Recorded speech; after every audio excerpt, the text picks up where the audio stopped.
want to talk about something that was sparked after watching Cubix's latest video, about the state of cubing and the responsibility that cubing YouTubers have with regard to their influence on others' purchasing decisions. Hey YouTube, it's me, Spotty. Welcome to another weekly Cube and Topicals.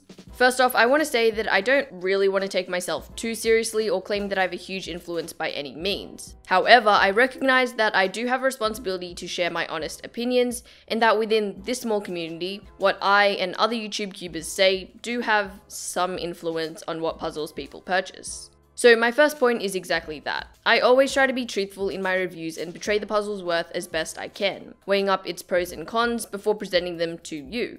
In saying that, I will always have some sort of bias. I won't ever have the exact same thoughts as everyone else, and that's what makes my review my review. I value different aspects of a cube and will focus on what I think is important to me, as well as what others might look for or find useful. My turning style and what I enjoy in a cube will also affect what I think of a puzzle. So I will be truthful about what I think, but what I think may not necessarily match what everybody else thinks.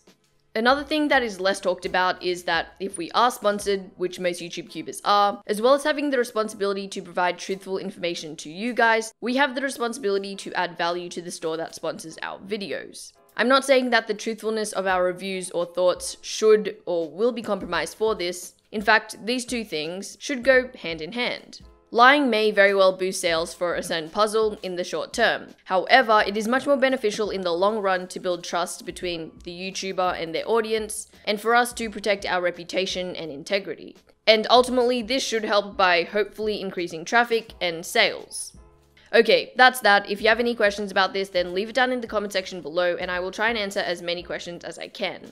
But moving on to the second point that I'd like to cover. I do have a lot of cubes, and I'm very fortunate to be in the position where I get to try so many different puzzles. But this isn't really normal, and it's not necessary by any stretch of the imagination. I have a lot of puzzles because I'm sponsored by a cube store, as I was just saying. To be explicit, I get my puzzles for free. In return, I am expected to make some sort of content on them, but I don't fork out any money for the puzzles that I receive. And then the main reason that I keep them and not just give them away after is that I like to revisit them in videos, keep them for comparisons, roundups, stuff like that. For the normal cuber or consumer though, I really think that this isn't something that is particularly beneficial or necessary. If I wasn't making videos, my collection wouldn't nearly be as big as it is today. I would probably get a good main and backup main for the events that I care about. So 3x3, 4x4, OH, but that kind of shares with 3x3, and possibly Scube and 5x5. But for all the other events, I would only keep maybe one puzzle because I don't really pick them up as much. Additionally, before, if I was interested in purchasing a puzzle, I wouldn't buy it as soon as it hit the market. I would only buy it after watching a bunch of reviews so that I could see whether or not I would like the cube and whether or not the puzzle was worth it for me. That's what reviews and videos like that are for, so that if you want to buy something new, then you can find something that you think you'll really find value out of. I think it's very easy to look at end of year cube collection videos and see people on YouTube opening almost every new cube that hits the market, and feel pressured to do the same.